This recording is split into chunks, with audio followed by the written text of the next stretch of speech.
Hey guys, and welcome to another Thyalwaysseek live stream. I had some time today and I have been promising you guys that I wanted to bring you some more information in regards to the connections I am making about how important the brightening of Betelgeuse actually is in everything, including a lot of the mythology that I have already discussed in a previous live stream, but I have actually made some more connections that I thought were quite significant. And so, as I said, I had some time today and I thought, you know what, why do I keep putting this off? I've got some time today.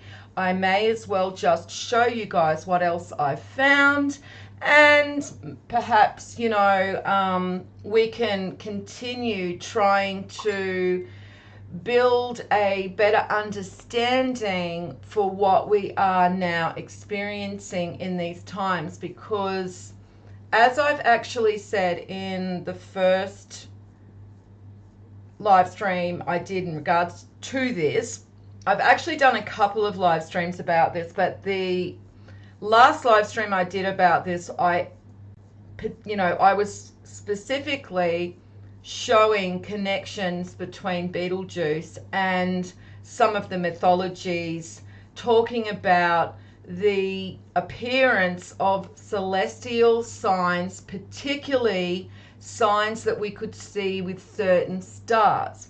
So what I'm going to do is I'm going to actually recap what I was showing in the initial live stream I did in regards to Betelgeuse and Orion, and then you guys can continue to see what else that I have basically put together to continue trying to support our initial findings, if that makes any sense. So I'm just going to recap what I basically found and connected to Betelgeuse brightening, and then we'll go on to see what else we have found that is connecting to the brightening of Betelgeuse and how it's very significant to what's actually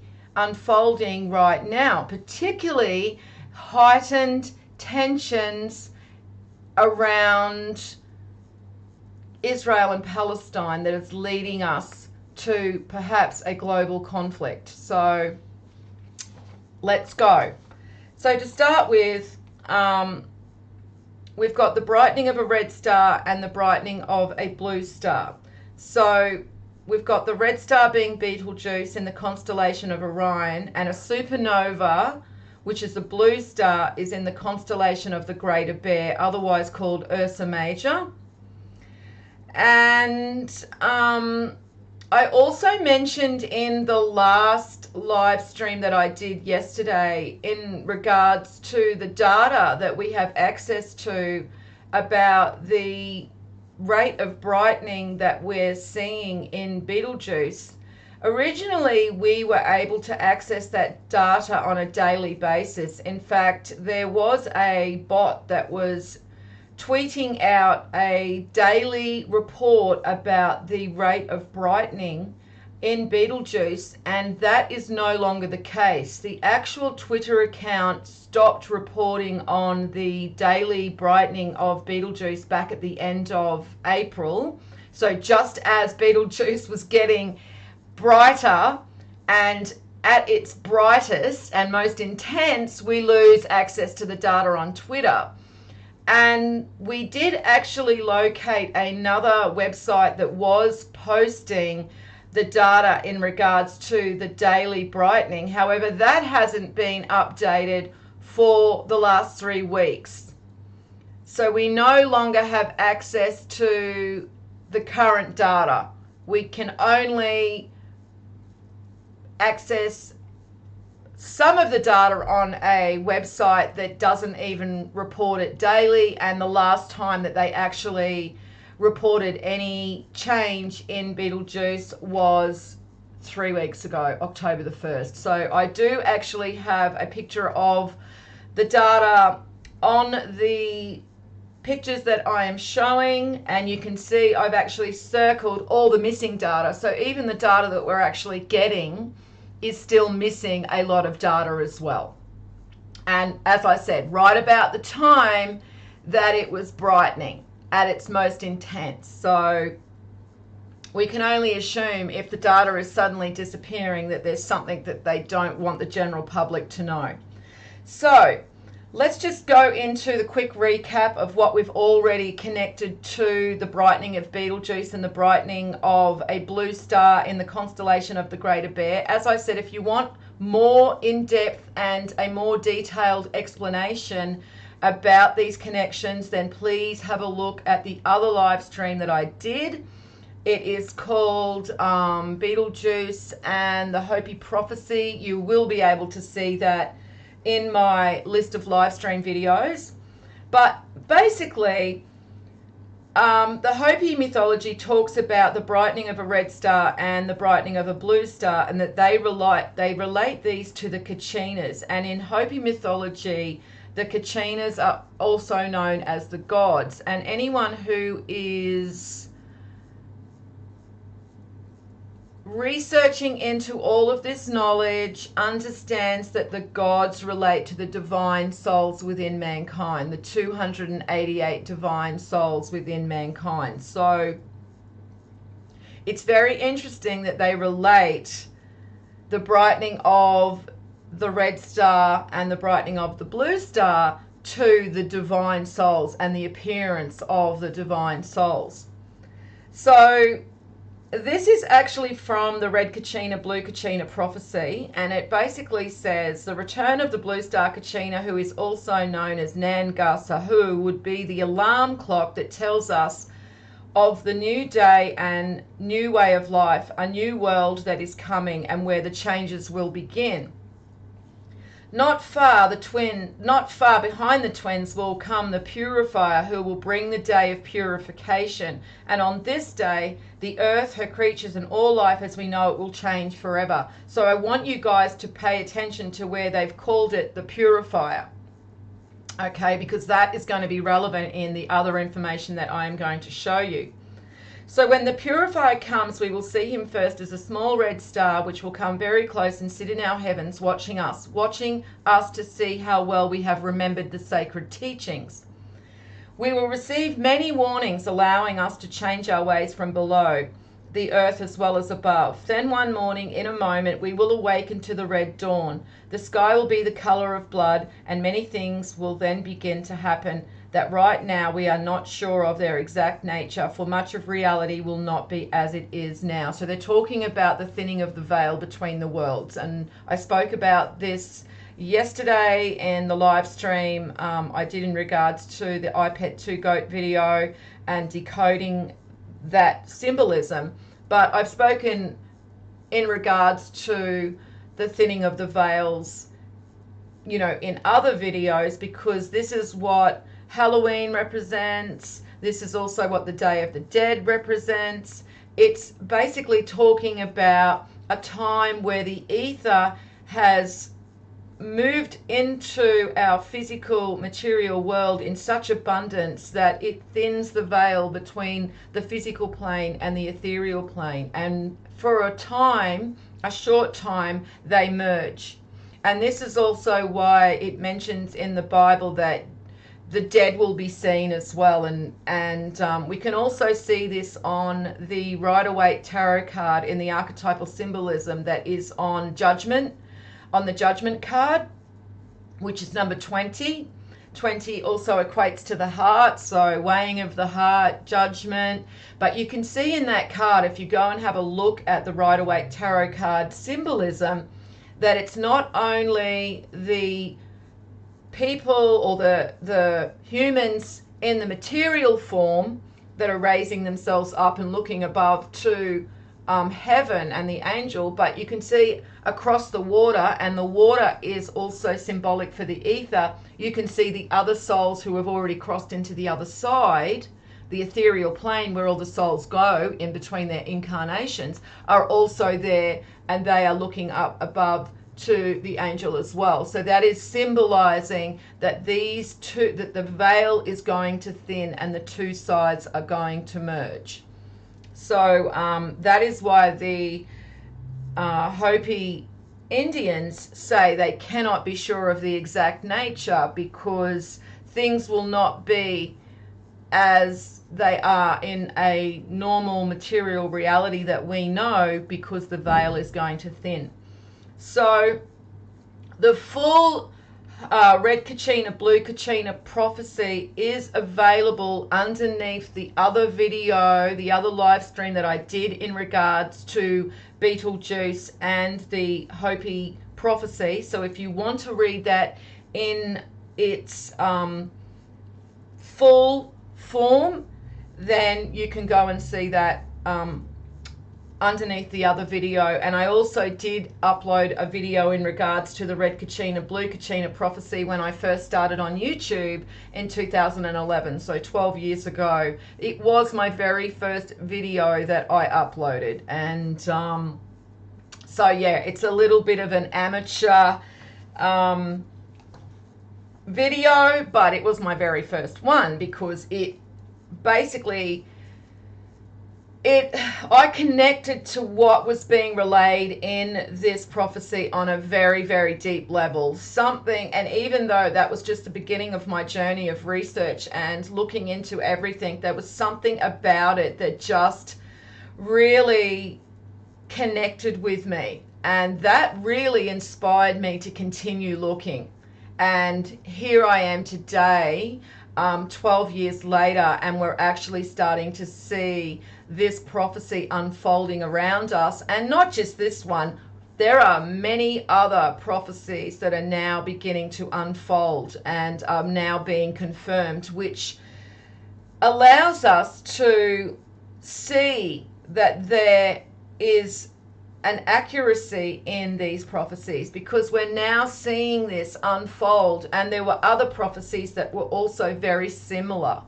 So they were all telling us about these events and how they would unfold, because it's the way, it's divine operation on the physical plane. And as we're moving towards the end of the Great Year, because we're now in the last degree of the Great Year in the Iron Age, they knew that these events would start unfolding. They knew that certain events would be omens, would be signs that we were nearing the weighing of the heart, the reaping of the souls, the last judgment, the apocalypse. There's many different names for it, and every single culture speaks about this, but just expresses it in their own cultural way. So all truths are the same.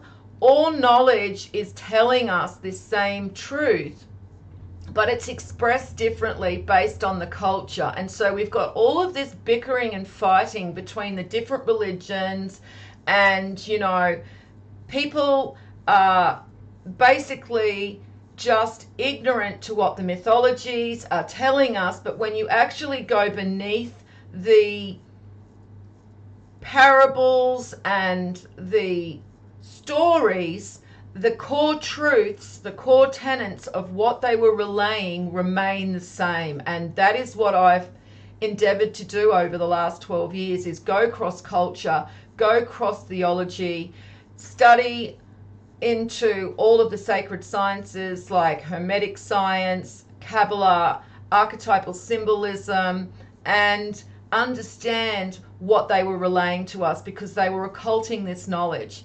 Because knowledge is only for those who are worthy of the knowledge, and those who are worthy of the knowledge are those who are motivated to find the truth.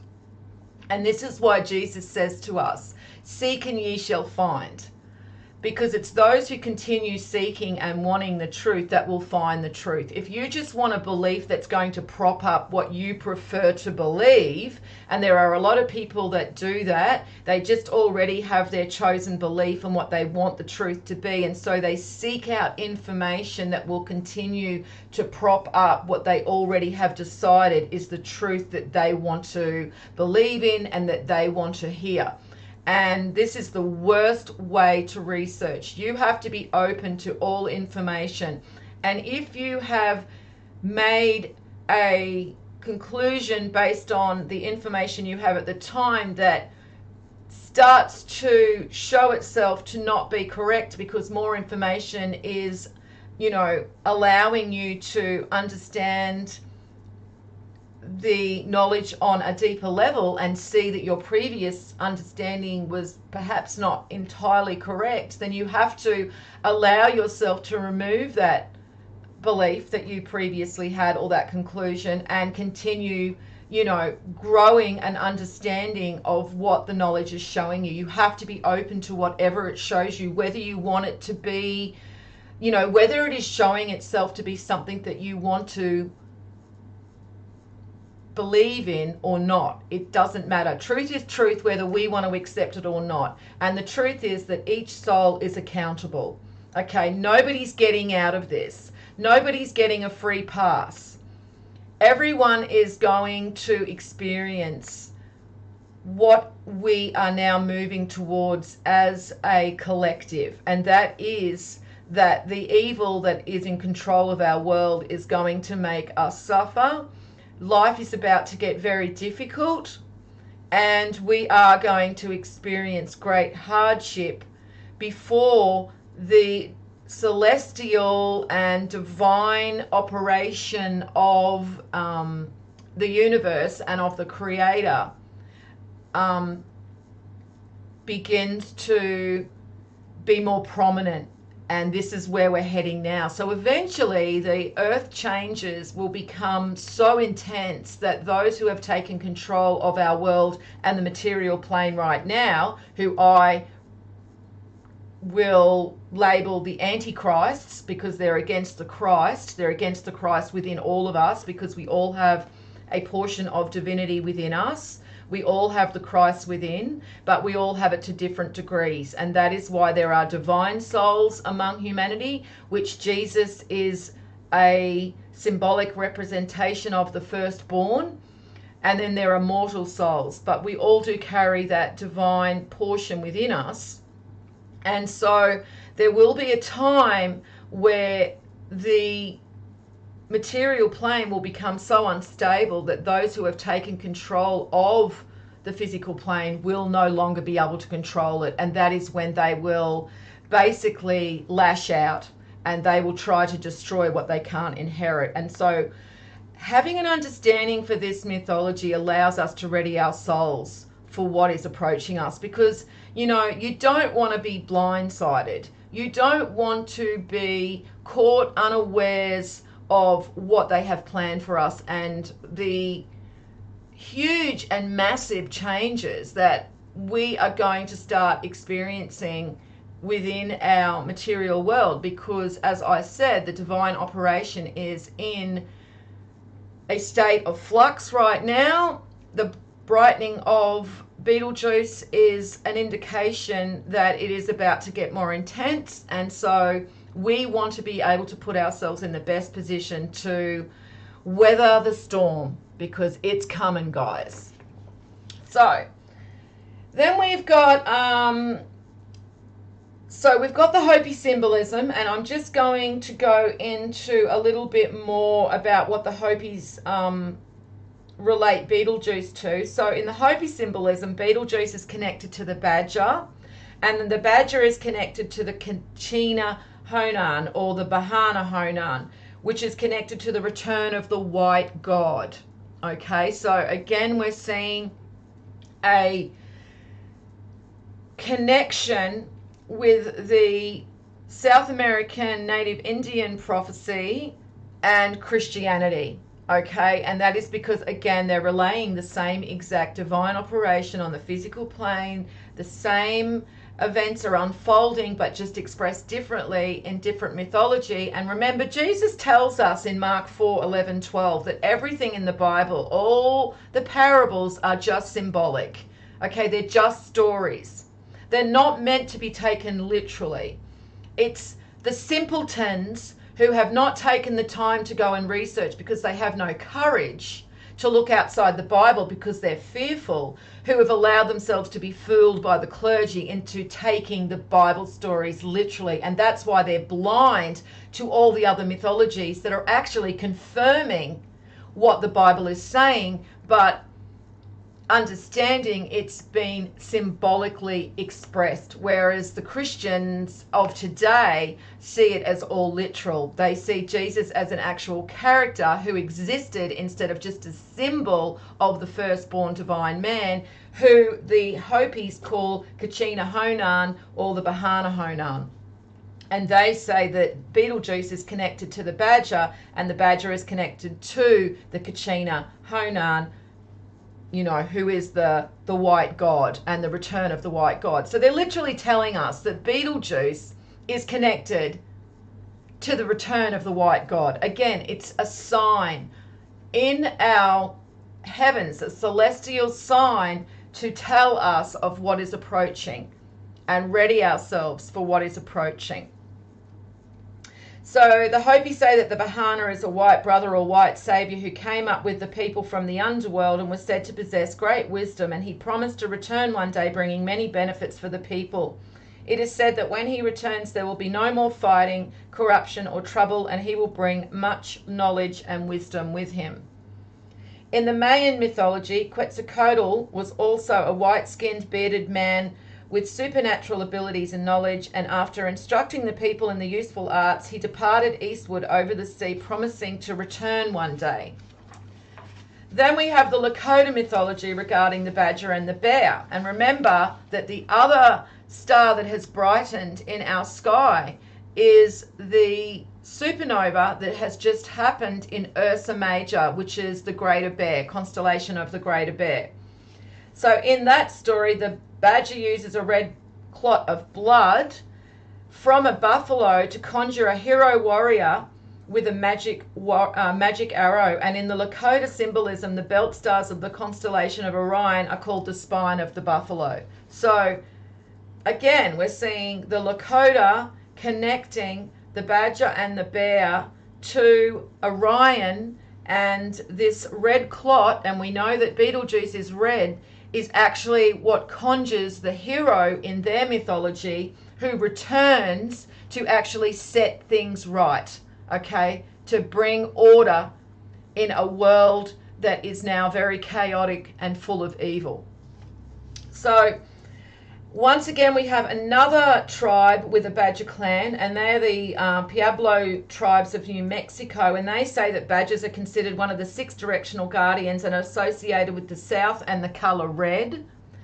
And in the evening skies of North America, the constellation Orion appears arcing across the south. So it's just kind of this connection of the south and the badger and Orion, which also appears arcing across the southern sky. Okay, and then they also make mention of the color red being connected to the badger too. And again, Betelgeuse is the red star. And then we have the prophecy of Johann Friede, who was an Austrian monk from the Order of St. John, and he lived around the 1200s, and he also speaks of Orion and the constellation of the Greater Bear. And he goes on to say, when the nights will be filled with more intensive cold and the day with heat, a new life will begin in nature. The heat means radiation from Earth, and the cold the waning light of the sun. Only a few more years and you will become aware that sunlight has become perceptibly weaker. When even your artificial light will cease to give service, the great event of the firmament will be near. The nebula of the Greater Bear will arrive in the vicinity of Earth and will fill the space of 500 suns at the horizon. It will more and more cover up the light of the sun until the days will be like nights at full moon. The illumination will not come from the moon but from Orion, which constellation by the light of Jupiter will send forth its rays on the Greater Bear and will dissolve its nebula with the force of light. And then we have the Australian Aboriginal mythology about Orion and Betelgeuse. And in this legend, a man called Niyaruna, who is symbolic for Orion, is a skilled hunter who is attracted by the Yagarila sisters, who are the Pleiades, and he pursues them across the sky.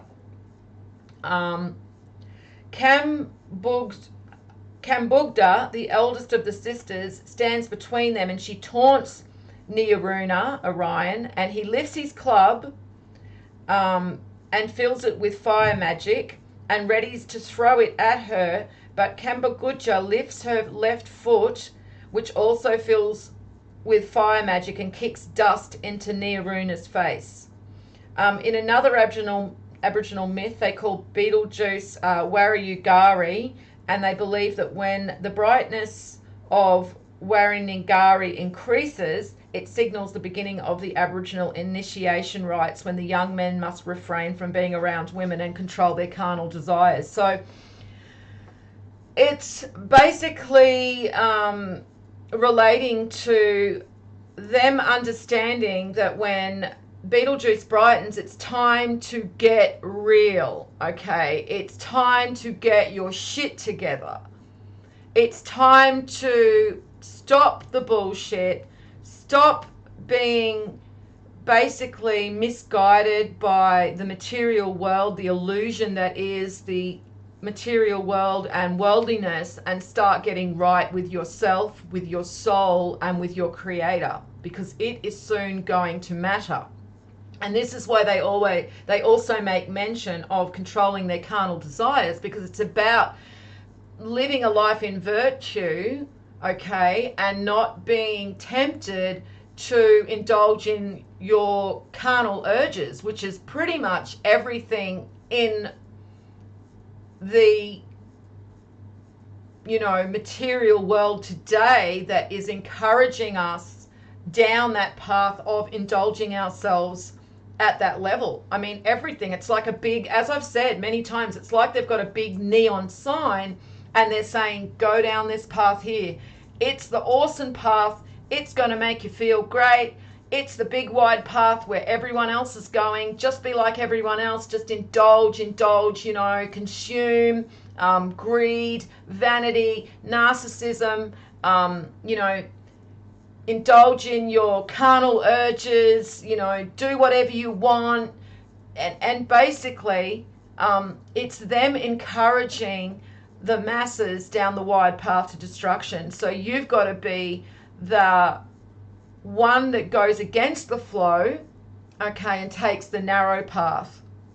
And when we see these signs, that is our cue to get real, okay, and to stop allowing worldliness to dominate our decisions in life and the choices that we make. Because when we're in a state of materialism in the way that we are now, we often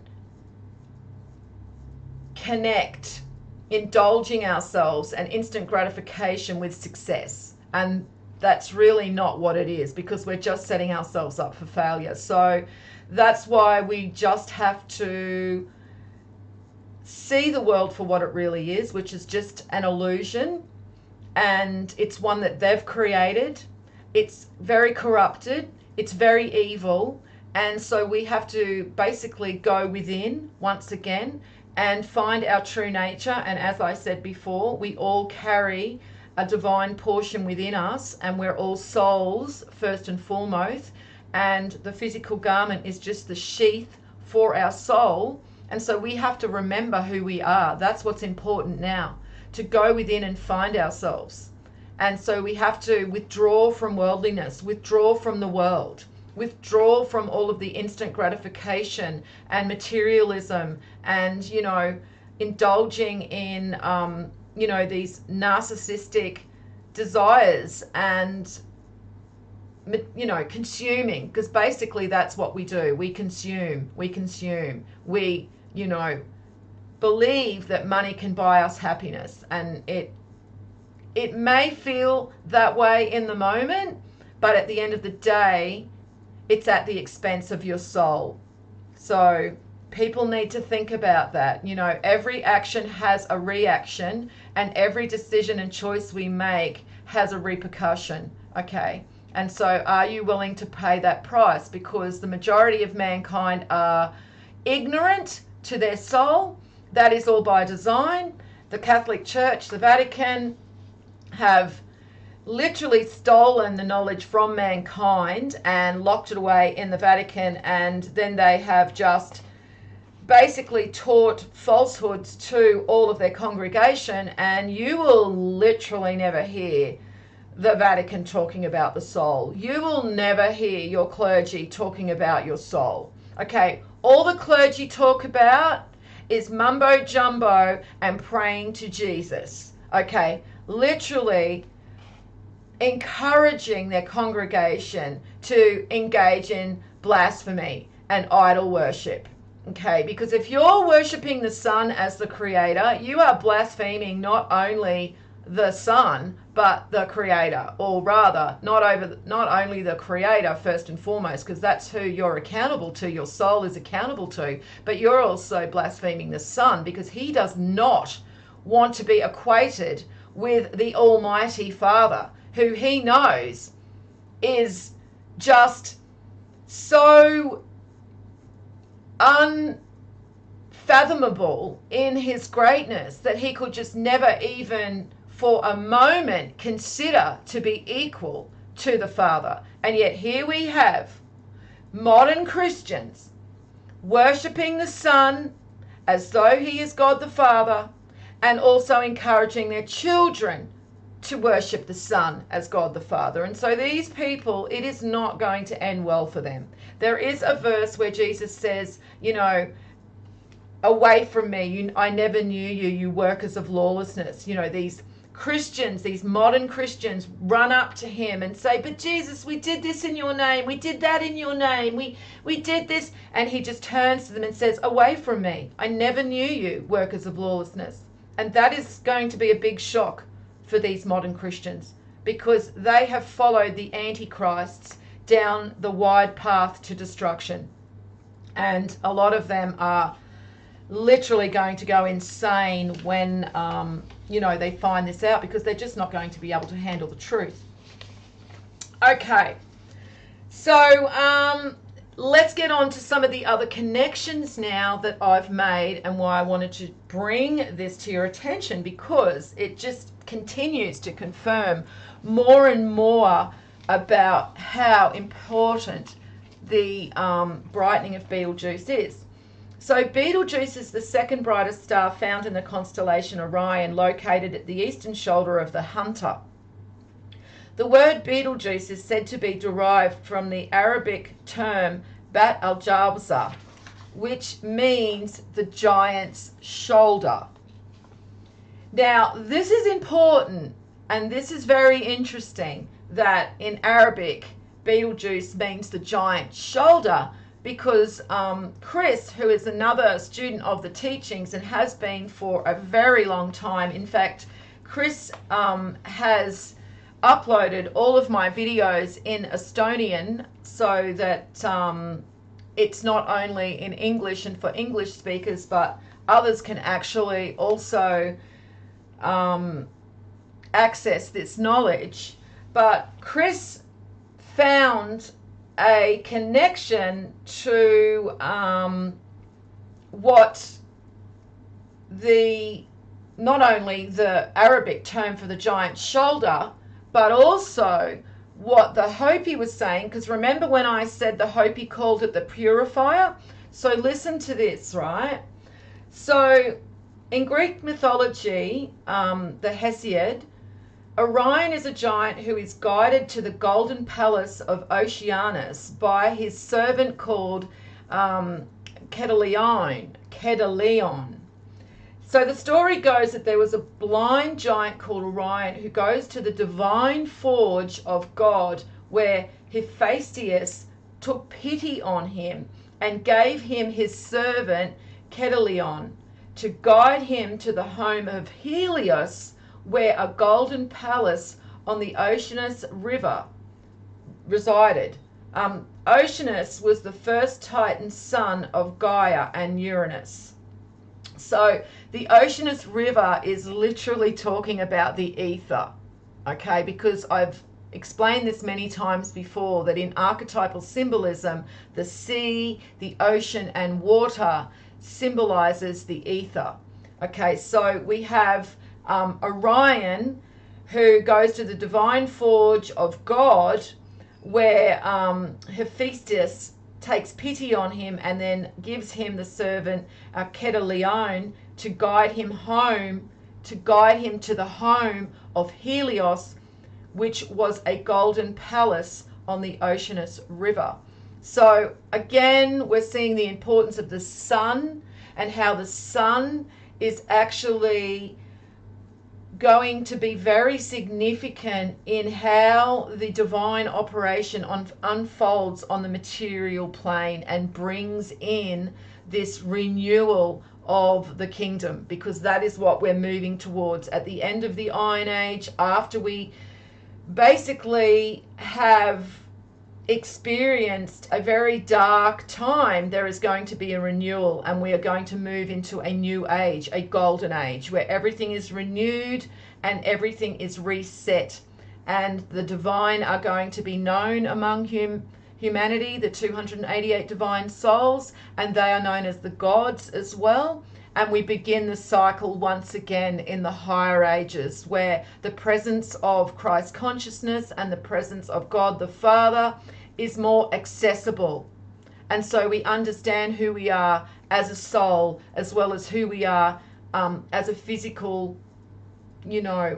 garment that contains our soul. We lose access to this knowledge as we move down the cycle, and what happens is the ether is like the tide, which is why the ether is like the tide, which is why the archetypal symbolism uses water to explain or describe the ether, because it moves in and out of the material plane like the tide, depending on what part of the cycle we are in.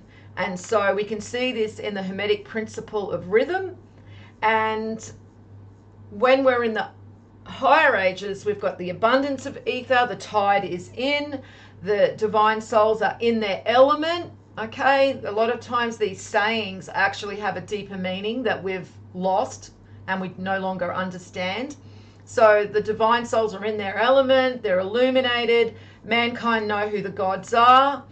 And then as we move down the cycle, we lose access to that divine light and to the Christ consciousness, because the ether withdraws, the light withdraws, so the tide goes out, and then we're in the Iron Age, where we're in a completely material state, and this is where evil takes control of the physical plane. And because we don't remember who we are, and not even the divine souls remember who they are, then evil actually takes power and takes control.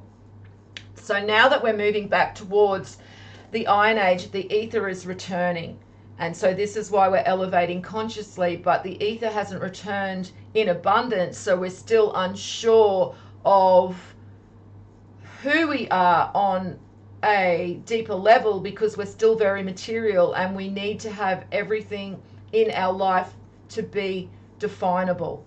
And because the soul is not definable, because Christ consciousness is not definable like in a physical way, and even God, is not definable in a physical way, and God's presence on the physical plane is not fully manifest, then we doubt ourselves. Even if we have those moments of clarity where we do believe that there may be something beyond the material world, because the material world and the illusion is so strong, we often doubt ourselves. But that is our soul screaming out to us to let us out of this prison that we have trapped ourselves in, because that is literally what we're doing. We're trapping our souls and our minds in a material prison. And so that is how we have to see it. That's how we have to look at it. So then we see that even more interestingly, Kedaleon means purifier. So remember what the Hopi said about Betelgeuse being the purifier? So now we have the Greek mythology saying that the purifier sits on the shoulder of Orion and guides Orion to the golden palace in the ether. I mean, that's literally what the Greek mythology is telling us. Because remember, Greek mythology, Roman mythology, Norse mythology, Persian mythology, it's all parables, just like the Bible. Okay, just like the Quran, just like the Hindu theology as well, you know, and what has happened is we have now forgotten how to understand the symbolism and the language of the symbolism. And as I said, this is all by design because, you know, those who have taken control of the material world do not want us knowing the truth about who we really are. Okay, they want us to worship the material. They do not want us to understand that we have a soul and that all of the information and knowledge left to us about our soul, about our creator, about the great year and the cycle that we exist in, and about the divine souls within humanity, they do not want us to access that knowledge and to understand that truth, because knowledge is power.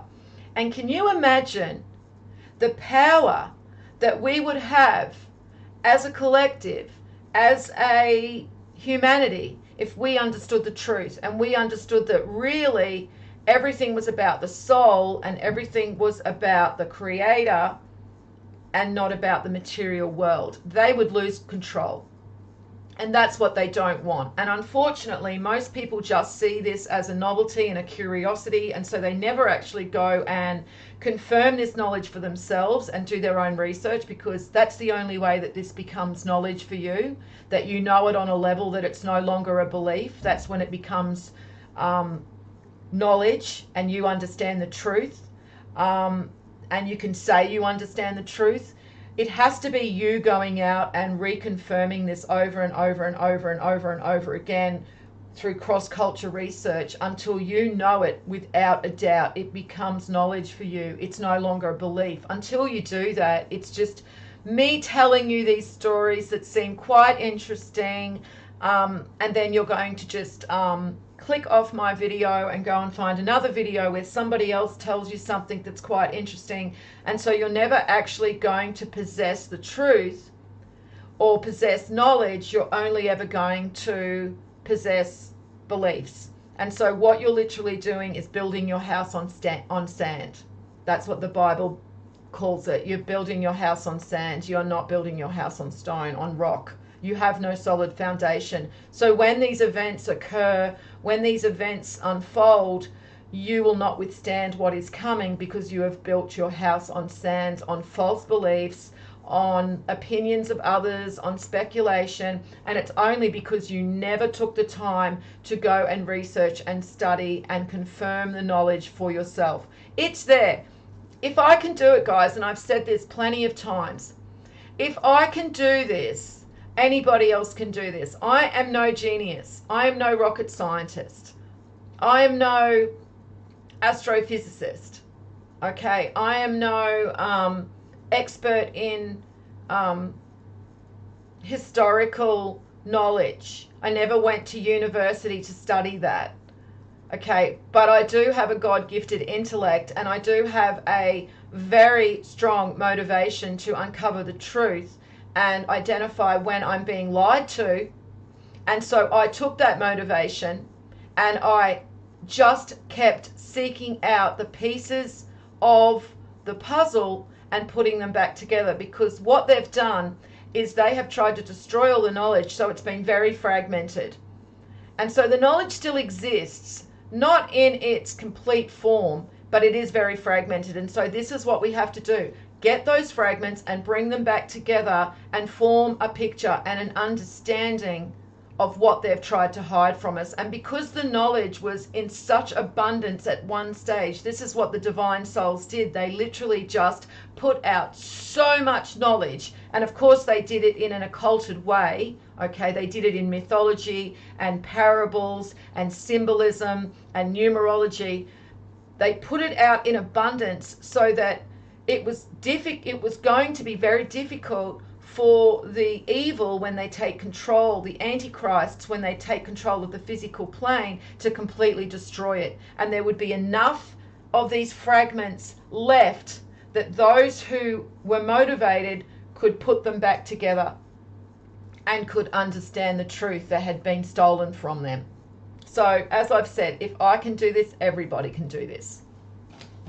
So, there we go. We've got Kedilion, meaning purifier. So Kedilion, the purifier, sits on the shoulder of Orion, where he guides him back to the golden palace of Oceanus, which is connected to the tide of ether, returning heaven to Gaia, because Uranus is symbolic for heaven. Neptune is symbolic for the movement of the ether as it moves, like the tide moving in and out. And Pluto is symbolic for the lower levels of the ethereal plane. So the last planets, that is what they symbolize. And so there we go. Okay, very interesting that the Greek mythology calls Kedilion the purifier who sits on Orion's shoulder. And we've got the Hopi also calling the red Kachina the purifier that is going to change everything on our world, and basically is the precursor to the return of the firstborn divine man, who they call the Bahana Honan, okay, or the Kachina Honan. And we know that when we study this knowledge that Jesus is just symbolic for the firstborn divine man, but there are 288 divine souls, and they will illuminate in order of creation. And so Jesus will illuminate first, and this is why a lot of the information and the knowledge focuses on Jesus, because it would be easier to put all the knowledge back together if we just had one focus, one point of focus. Many different names for the firstborn son, but the story is still very, very similar, rather than, it already being fragmented and then we're giving different accounts of all of the different gods. So all of the gods are significant and powerful in their own right, and all have different skills and abilities because they make up the whole. I mean, that's how divine, that's how universal design works. But most of the information does actually focus on the firstborn, just so that it is easier to understand when we're trying to put back the pieces of the puzzle when they have been destroyed and fragmented in the way that the divine souls know is going to happen, because they know this cycle occurs, okay? As we go from the higher ages down into the lower ages, they know that evil is going to take control. Evil is going to try and basically remove anything divine and anything that basically relays the truth to the masses. They know that the evil are going to try and destroy that the evil that takes control will try to destroy that. I mean, why do you think we had them burning people alive? Okay. They literally went on a rampage around the world, destroying culture after culture, taking the knowledge that they didn't destroy for themselves, calling them heretics, calling them pagans, and then, having that as the way they justified slaughtering them, burning them, hacking them to pieces, torturing them. And the last genocide of the souls that had possession of this knowledge was the Cathars, the Gnostic Christians. They held firm. They did not want to be in agreement with the false teachings of the Catholic Church, and so they refused to accept the Catholic canon and the interpretation of the Catholic Bible in the way that the Bible was presented, because the Catholics have literally just taken the scriptures and reinterpreted them falsely and also made edits with them. And the Cathars knew that, the Gnostic Christians knew that, and they stood their ground and they said, no, we are not going to actually accept the Catholic interpretation of the scriptures, and they were slaughtered for it. And so they were the last true Christians. The Gnostic Christians were the last true Christians. These people walking around today calling themselves Christians are a joke. They are a joke. They are the least example of a Christian that you can find. They are nothing but a bunch of propagandized hypocrites, brainwashed, totally devoid of humanity for the most part. And most of them are borderline psychopaths anyway, because they have the ability to be outraged by certain forms of murder and then completely ignore other forms. Completely ignore holding the Catholic Church to account for what they did 600, 700 years ago. I mean, nobody has ever been brought to justice for what happened to the Christians, to the Gnostic Christians 700 years ago, being burned alive, being hacked to death. I mean, there's literal accounts that nearly 1 million Gnostic Cathars were slaughtered at the directions of the Catholic Church. And they are still waltzing around in their godly robes, okay, and everyone is still kissing the ring of the Pope and, you know, cheering him on as he drives in his little Pope-mobile through the crowds, and kissing his hand and actually treating him as though he was a god himself. Okay, like literally idol worshipping a human.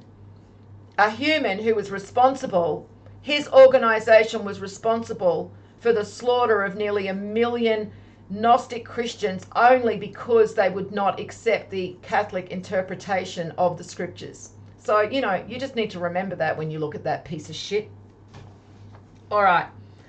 So then I started looking into more of Hesiod's work, since we saw that Hesiod spoke about the purifier and how that related to Betelgeuse. I thought I would look a little bit more into the fragments of his work that were left. And sorry, let me have a drink.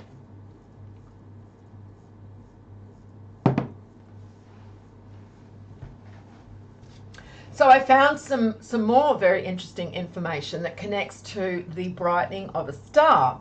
So this one is about a little known god or demigod called Sarpedon. And basically this is what it says about Sarpedon. For wise Zeus ordained that he, Sarpedon, should live for 3 generations of mortal men and not waste away with old age.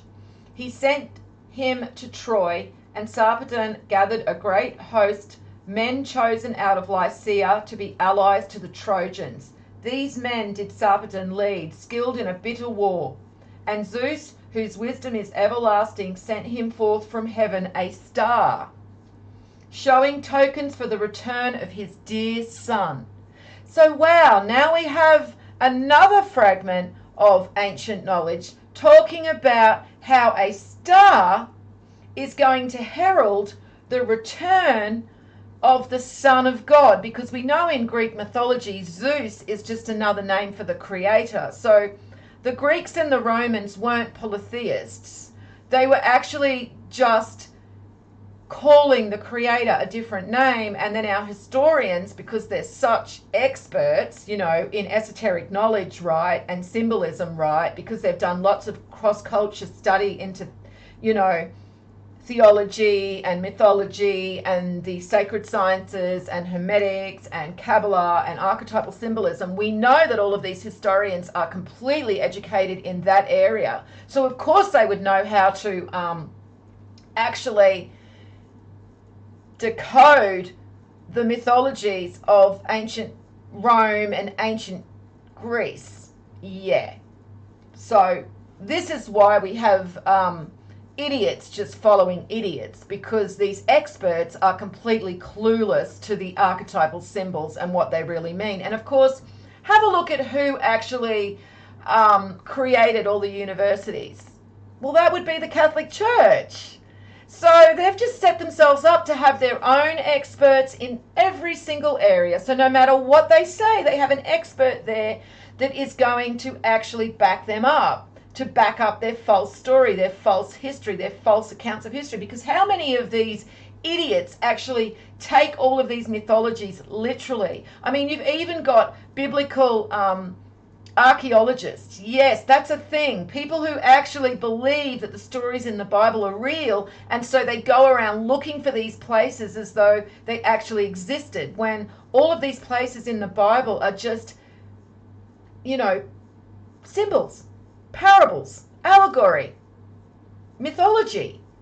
So yeah, we've got Zeus now, who is God, just another name for God. That's what the Greeks called, ancient Greeks called God. And he is saying that he will send forth a star, a sign in the heaven, to basically, give us a precursor to the return of his dear son, which in this mythology is Sarpedon.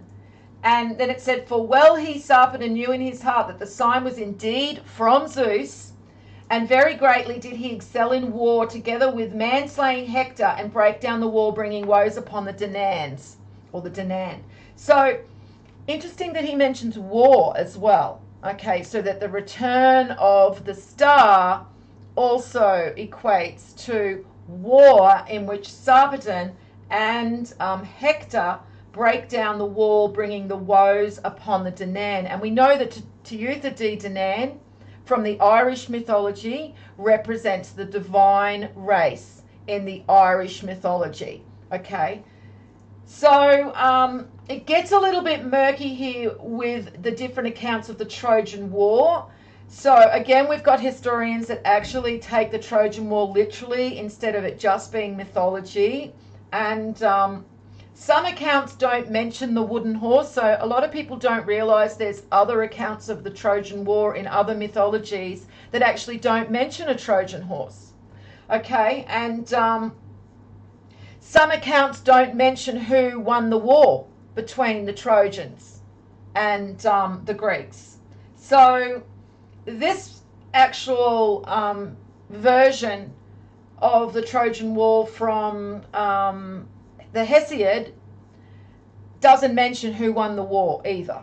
Okay, so it could be that the Trojan War is symbolic of the war between the mortals and the divine, because we know as the mortals begin to populate, as we move down the cycle, so as we're moving down the cycle from the Golden Age and moving towards the Iron Age, and the divine are actually losing access to their characteristics, their skills, their abilities, and they're no longer illuminating in the way that they were, so we no longer know the difference between the gods and the mortals, the divine and the mortals, then the divine start to lose control of the physical plane. They're no longer powerful, and their number is always going to be 288, whereas the mortal humans are going to keep populating and expanding. And so there is going to be eventually a time where the mortal humans will overrun the divine and will take control of the physical plane. And so the Trojan War can be seen as those wars, and that's why there's different accounts with sometimes one side winning and other times other sides winning. Is because now we're moving into a time where there is going to be a war once again, but the victor is going to be the divine humans, because they are once again going to be illuminated. Their father is going to return to the kingdom. We're going to return their kingdom to them. And I mean, this is also the stories, the parables of the Bible in relation to the tribes of Israel and relation to the Jews, and why God punishes the Jews. And that's what it's about. It's just a way of saying that when the divine race move down the cycle and lose access to their divine nature and are no longer, powerful, it humbles them. Their father is humbling them. And then all of the situations that happen to them happens because they no longer remember who they are, and they probably transgress divine law. And so it's just a way that the Bible is explaining this using parables.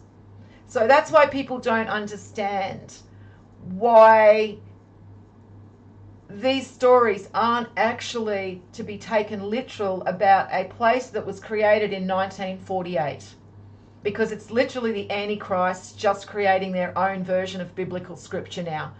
And so they have a group of people who have identified themselves as the Jews.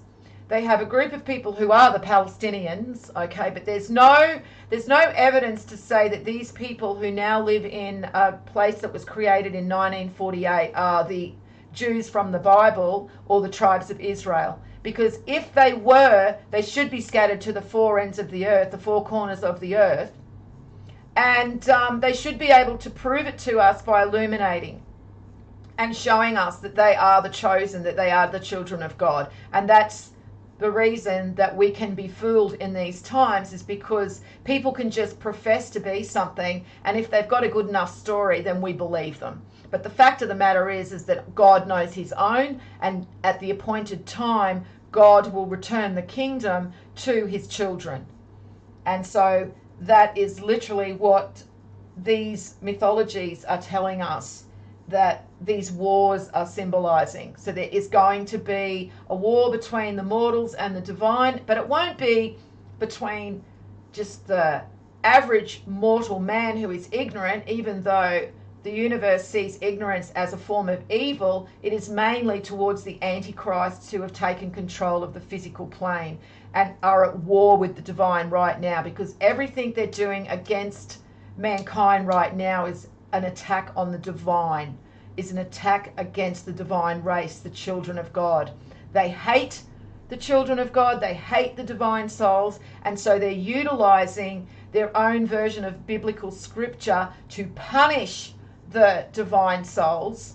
And this is what we're going to actually see unfold now, with them using the people of Israel that was created in 1948, as well as the Palestinians, because it's going to spill out from there, and it's going to get very, very ugly and very, very nasty, and it's going to be their version of biblical prophecy. And it's because they hate God, they have a hatred for the Creator, and they have a hatred for the divine souls. And this is also why they attack the children, because the children are the most innocent and pure souls and are the closest to God. Children are the closest to God because they are the purest among us. They are the most innocent. And so that is why the Antichrists always come for the children.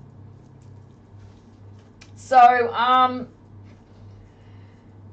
something else I found interesting is that Hesiod said the star brightens in the sky, which is a sign from Zeus, and that the return of his son is imminent to bring down the wall that is bringing the woes upon the Danans. Now the wall, remember what I was saying at the beginning of the stream, how the wall represents the veil between the two worlds?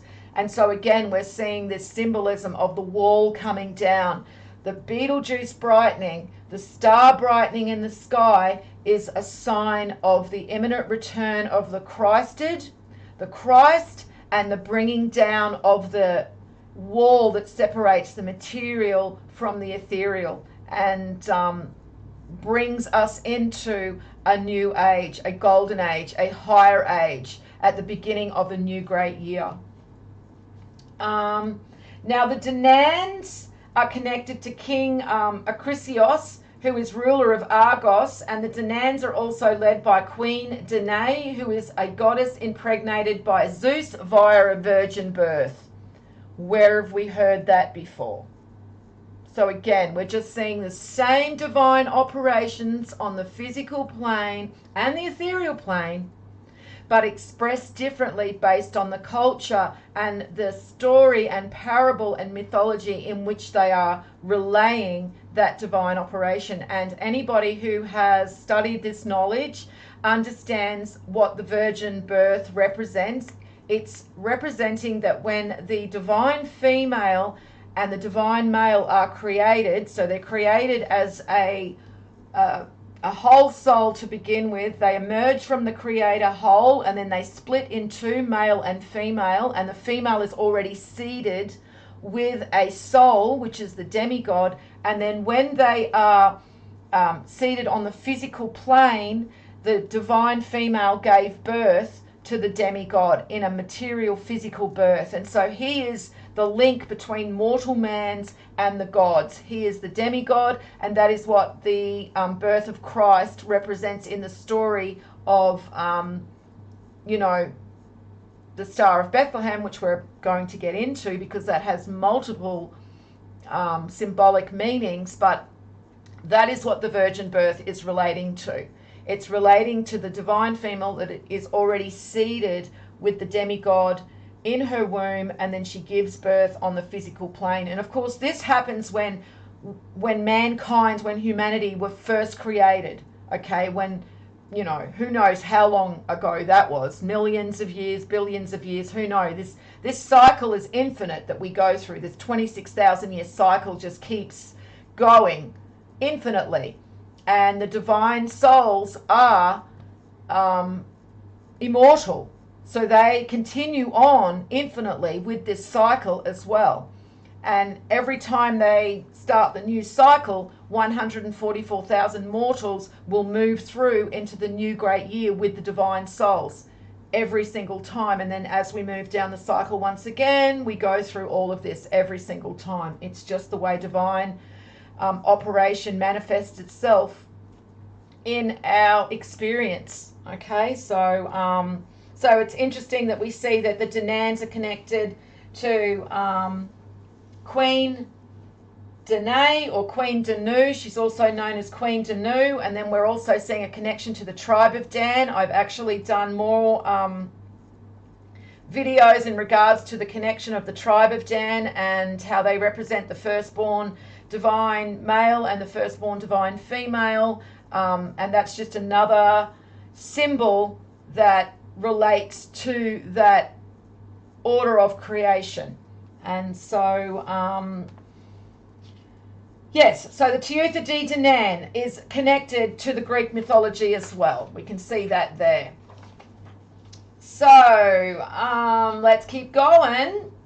So then we have the Chinese mythology that they call the three... now we have the Chinese mythology, and they call the three belt stars of Orion Shen, and Shen means spirit or God or deity. So we're now seeing a connection between Orion and the creator and God, okay, and we already know that from the research that we've done previously about how important that the Orion Nebula is, and the Orion Nebula is an expression of the creator and the mind of the creator and the heart of the creator and the creation of the souls for our physical plane on earth. Okay, so and we can thank Danny Wilton for all of his research into Orion that basically gave us the first understanding of how important Orion was and why the Vatican were hiding the importance of Orion. And so we can see that the Chinese mythology are also relating Orion to God or to the deity.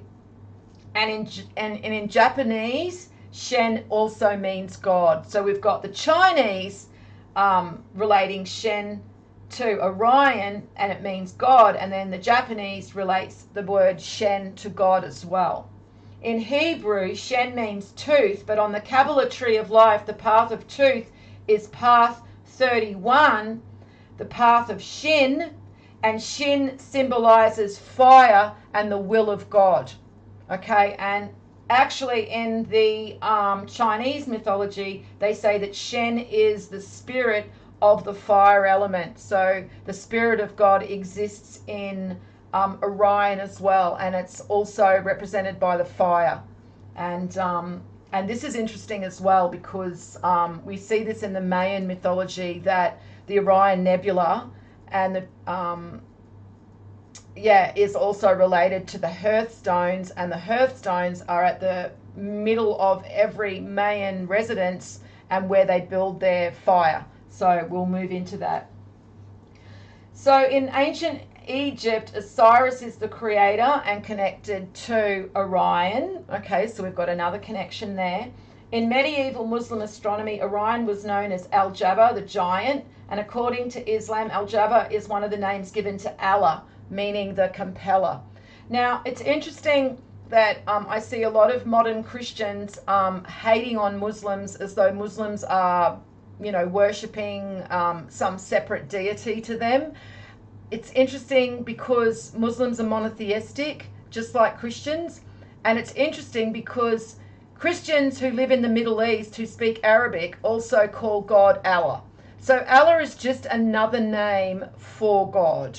Okay, again, it's the simplistic, simple-minded fools that can't see beyond their prejudice and their bias to see the truth, because they've got so much hatred in their heart, and that hatred keeps them blind to the truth.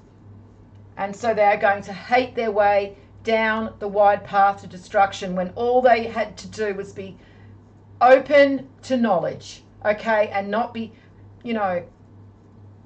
not be filled with hate because someone has a different version of divine operation expressed differently, because that's literally what it is. And here we are all hating each other when we're the same race, the human race. Okay, all creations of God. And as I remind these modern Christians who are completely silent about what is happening right now in Palestine to little children, okay, it's literally just come out that every 15 minutes now over in Gaza, a Palestinian child is murdered in cold blood, and yet you will not really see any Christian, any modern Christians actually speaking out against this. And I have to remind them that all of those little children are precious to God as well. They are from the Creator. They are little souls created by the very same Creator that they worship. Okay, so I don't know, guys. I don't get it. I do not get how they can have so much hatred for other humans who are of the same race, the human race, because we're all part of God. We all make up God. Yeah, anyway, I won't go into that.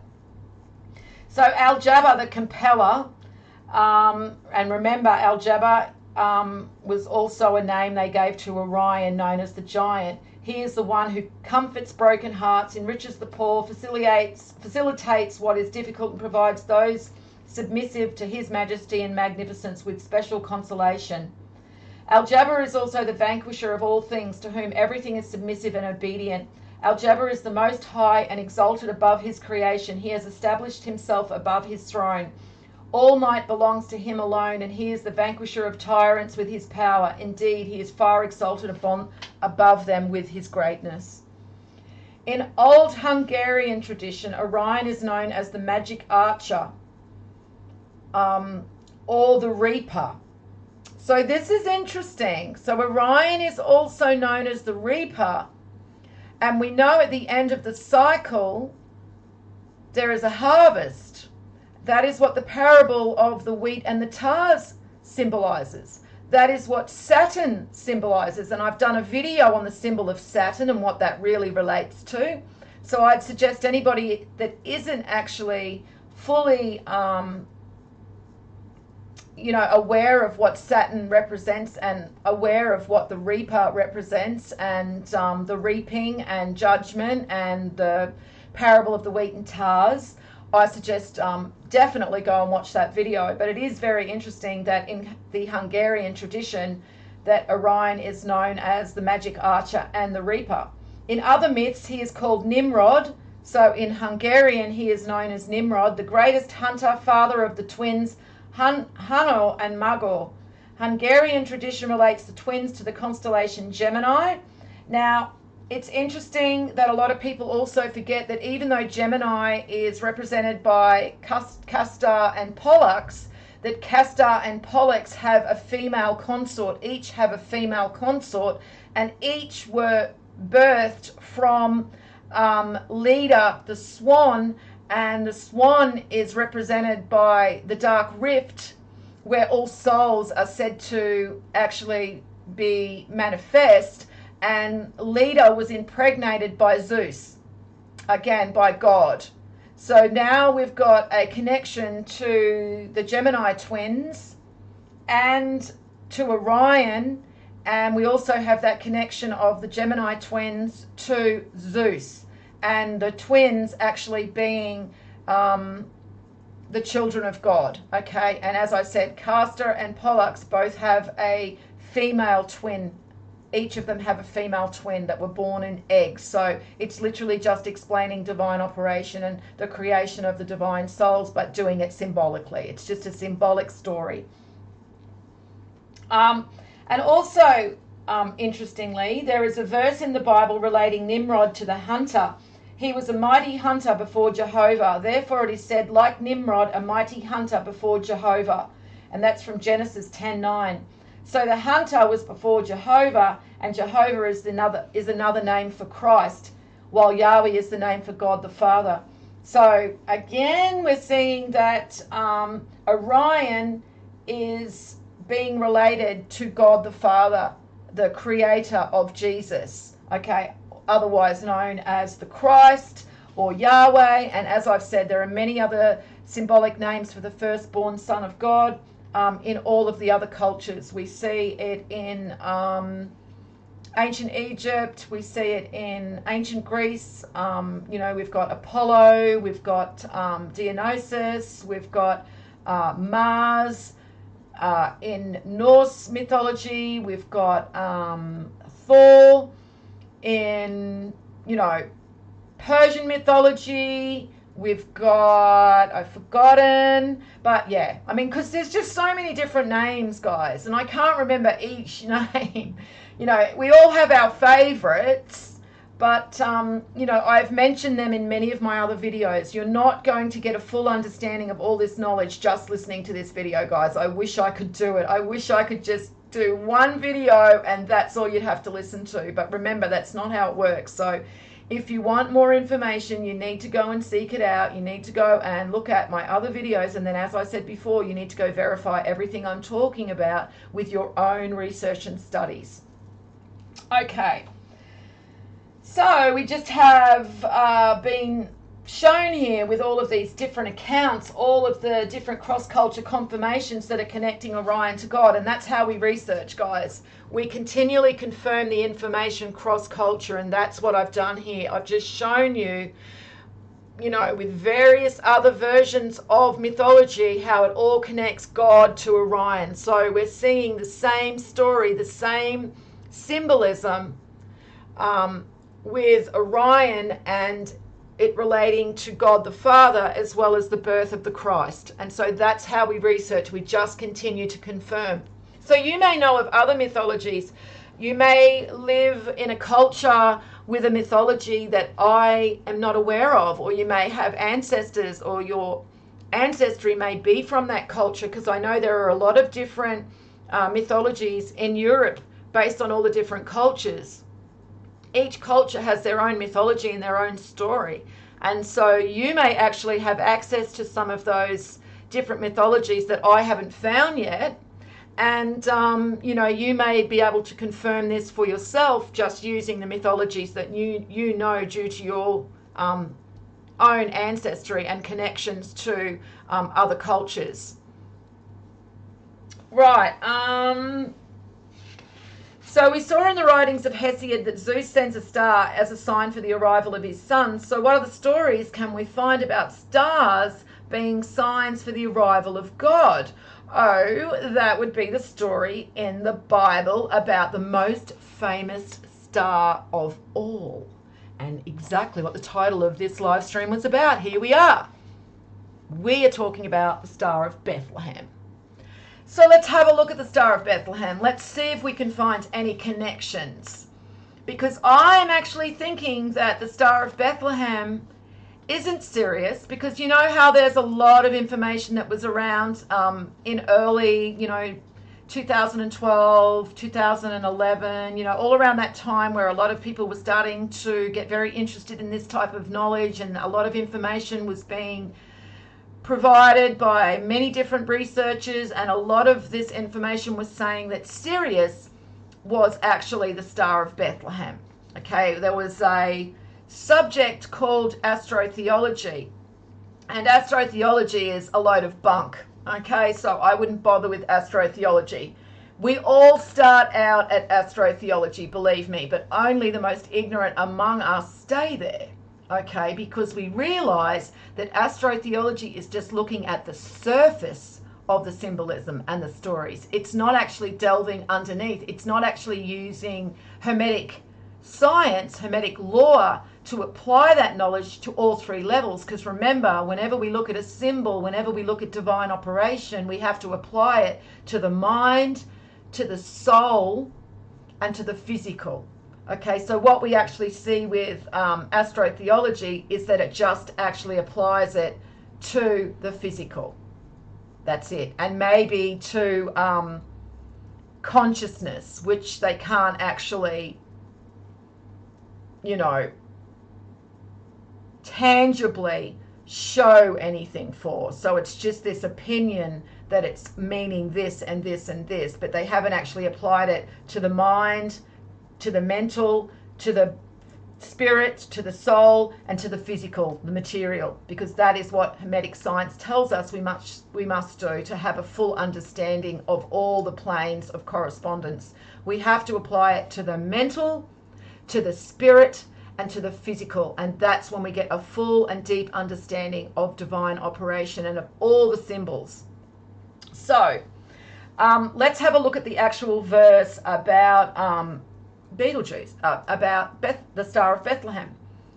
Then Herod privily called the wise men and learned of them exactly what time the star appeared.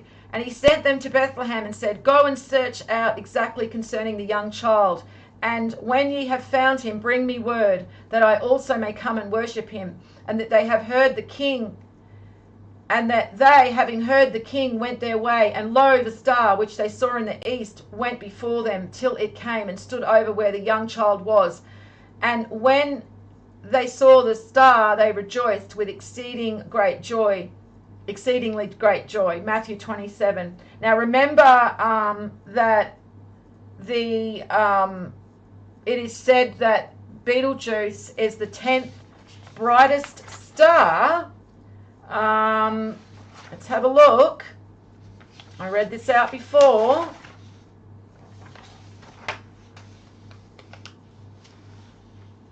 Just want to make sure I got it right. Don't want to give out any incorrect information. Okay.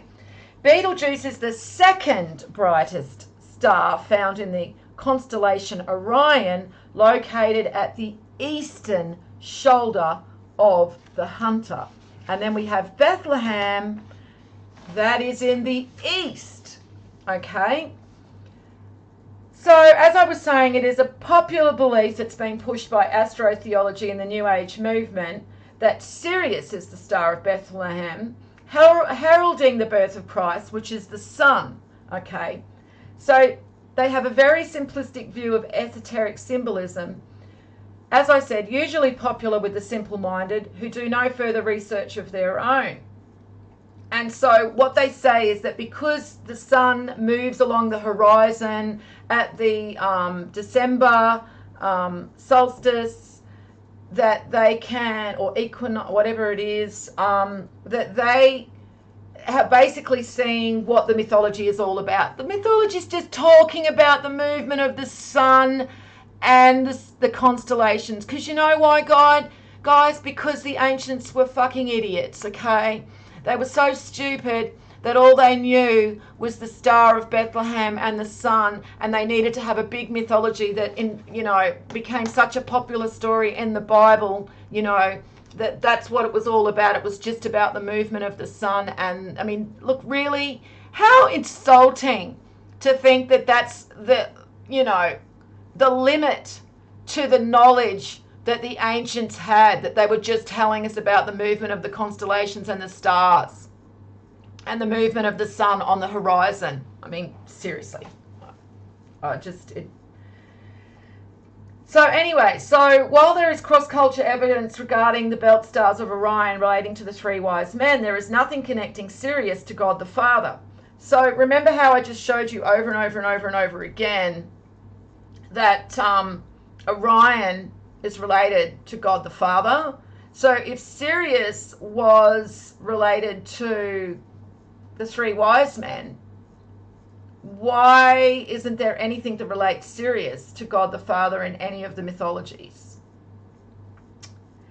So it seems to me that they are deflecting to Sirius, because that's what the New Age movement was created for, and that's what they do, is they poison the well. They deflect away from the truth by poisoning the well with other misinformation and disinformation, and they use their disinformation agents, who always appear very knowledgeable and very competent and very popular and charismatic to push these false teachings and these false beliefs, and it moves us away. So back then we weren't looking at Betelgeuse, because we were all looking at Sirius, even me.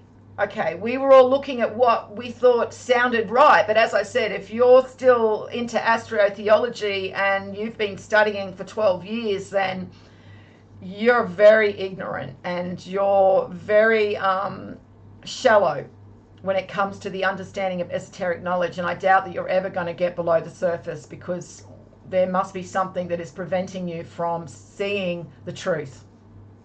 So another factor which makes it doubtful that Sirius is the Star of Bethlehem is the verse in the Bible relates the appearance of the star is something which is unusual, therefore alerting them to the birth of Christ, of the Christ child. So the verse literally says that the king needs to know when he needs the wise men to tell him about the timing of the star. When is the appearance of the star? I mean, it's like they're waiting for it. They're waiting for something unusual to happen. Okay, well, Sirius happens, every December, if you're going to use it in that, and relate it to the movement of the sun on the horizon and the movement of, the constellations. If you want to actually relate it to that, then that's something that occurs all the time. The king wouldn't need wise men to tell him this, because he would already know. I mean, especially back then, they knew the movement of the heavens, because it wasn't like they had, a smartphone or a computer or, GPS satellite or whatever it is, a website to tell them, when the sun was rising and setting and the moon. They knew these things. They watched these things constantly. So that is another reason that I think that it's not Sirius. It's because it was something unusual. They were waiting for something unusual to happen about a star. And then the king wanted to know. King wanted to know when this unusual appearance of the star happened. So the only thing that's unusual that happened to the stars in the sky right now is that Betelgeuse is brightening, and we know that that's unusual. We know that that doesn't happen all the time, because they're even saying it, they're reporting it in the articles, that it's never been this bright before. It's literally doubled in brightness. Okay, they're literally saying it's going to go supernova, it's going to explode, it's going to, they're preparing us because they know.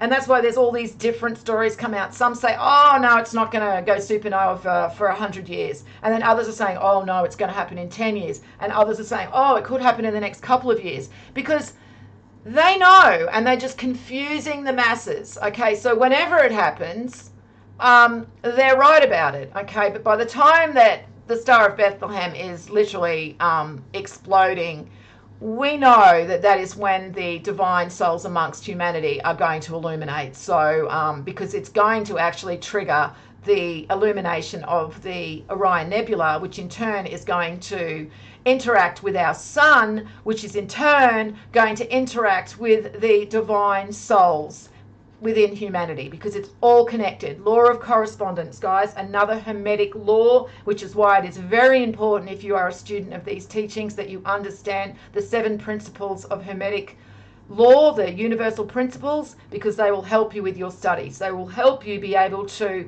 weigh and measure all information that comes across your path by applying it to the 7 Hermetic principles of the universe.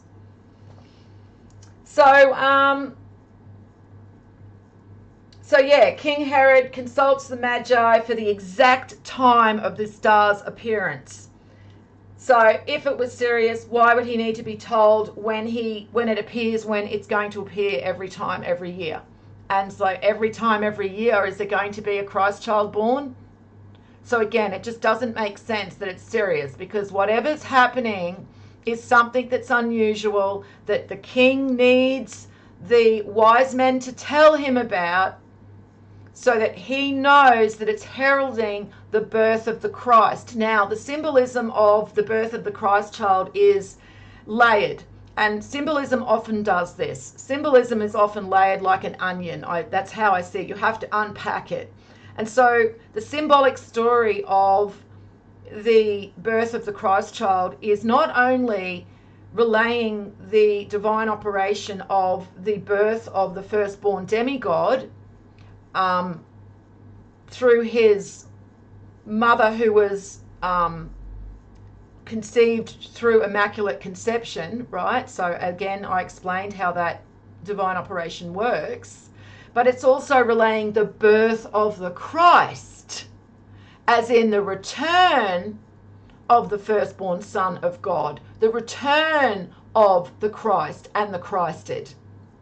So it's giving us a symbolic understanding for that as well. So when the star brightens, it's a symbol that relates to the return of the Christ. Not only the birth of the demigod, but the birth of the divine soul who illuminates. Because when the divine soul illuminates among mankind, they are literally being birthed once again, aren't they? They are literally being illuminated and shedding their old, appearance. They're being rebirthed into their true form. Okay, so the Christ within them has been birthed, because that's where it comes from. As I said, we all contain this portion of divinity within, this divine fragment. This is why Jesus is called the Lamb of God, another symbol for the divine portion within us. The divine fragment within us is the Lamb. And this is why Jesus is the Lamb, because he holds this divine portion to the highest degree. But we have to understand that the firstborn divine Son of God that symbol, Jesus, can be transferred from the very firstborn divine God, divine man, but also the firstborn divine demigod, the firstborn divine Son in the demigods, because the demigods are the link between the gods and mankind, between the souls, the divine souls that are fully gods, fully divine, and the mortal souls. So there's a link in between, and that link is the demigods. And so the demigod had a mortal birth, so he is almost half God, half human. Okay, and that's why, because he had a physical birth on the physical plane. He is still a god, but he just has that aspect that differs from the other gods who were fully created as divine souls, both physically and ethereally, on that soul level, that spiritual level. So the meaning of Bethlehem means house of bread. And there are various verses in the Bible that show bread symbolizing the Christ or God's Holy Spirit. So therefore, Bethlehem is the house of Christ. And the brightening star in the house of bread heralds the birth of Christ. And as we've just confirmed with other cross-culture symbolism, Orion is connected to God the Father. So here are some verses where bread is symbolizing the Christ or the divine portion. Jesus said to them, "Verily, truly, I tell you, it is not Moses who has given you the bread from heaven, but it is my Father who gives you the true bread from heaven." Jesus answered, "I am the bread of life. Whoever comes to me will never hunger, and whoever believes in me will never thirst. And this is the bread that comes down from heaven, so that anyone may eat of it and not die. I am the living bread that came down from heaven. If anyone eats of this bread, he will live forever. And this bread which I give for the life of the world is my flesh." So again, it's symbolic. He's not actually telling us to indulge in cannibalism. He's saying he is the bread. He is the Christ. He is the bread from the house of God. And the house of God is Bethlehem, or the Star of Bethlehem. The Bethlehem means the house of bread, okay? And we know that God is represented by Orion. And so if we're talking about the bread being symbolic for God's Holy Spirit and for the Christ, and Bethlehem means the house of bread, and that we know Orion is also equating to God the Father, because I've just shown you that with all the cross-culture research, then it's pretty much apparent that Bethlehem is positioned in the house of bread, or the house of bread, which is Bethlehem, is positioned in God, It's God's house, so it's in Orion. Okay, again. The word Bethlehem is also connected to the house of war. I found that interesting because remember when we read that fragment from the Hesiod, and it talks about Sarpedon and Zeus giving a sign, the star, that his son is soon to return. It also is heralding the war that is going to bring down the wall that has been enslaving the Danans, the divine souls. And the word Bethlehem is also connected to the house of war. And after the Christ appears, okay, King Hesiod goes to war on the people, killing every male-born child around the same time, looking for the Christ to destroy him. So firstborn, again, where it's been shown that that Jesus equates to the firstborn Son of God, okay, and that's why the king goes out looking for the firstborn. He's looking for the divine souls. Now, no doubt the Antichrist would be also looking for the divine souls, and symbolically they are destroying, the most innocent souls among us, and they're playing this part of scripture out on the Palestinians. Okay, they're using the Palestinians to play this part of scripture out. Because isn't it interesting, after Betelgeuse brightens, this is all happening. Okay, it's like they've been given their cue. They know now. They've been watching these signs. I mean, the Vatican has the best telescopes in the world. They literally had a telescope they named Lucifer. You can't find that anymore, but it was well known back in 2012 that the Vatican had a telescope called Lucifer, but the dumbass Christians and Catholics were so offended by that and so outraged that the Catholic Church had to change the name of the telescope. But literally, Lucifer is also another symbol for the star, and we know that Lucifer also equates to another symbol for the divine soul, but it's just talking about the soul, the divine soul in the lower ages, when he falls from his heights. Okay, we can see this in the story of Icarus even. When he tries to hit the sun, he tries to fly up there and he falls because he's full of pride. He thinks he can do it.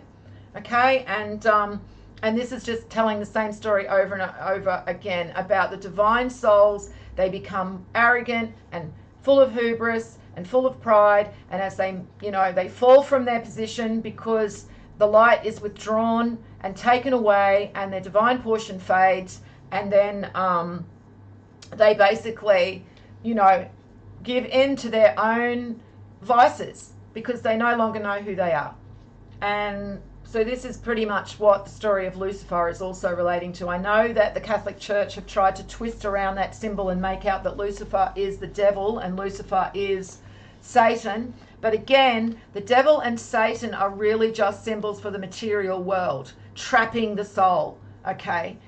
The souls of mankind are now trapped in the materialism because they don't understand that they're also a soul as well as physical. And so Satan, the devil has them in his grasp. I mean, that's just symbolically the way you can see it. Okay, if you have a look at the Rider-Waite Tarot card number 15, it will give you a better understanding of the symbol of the devil.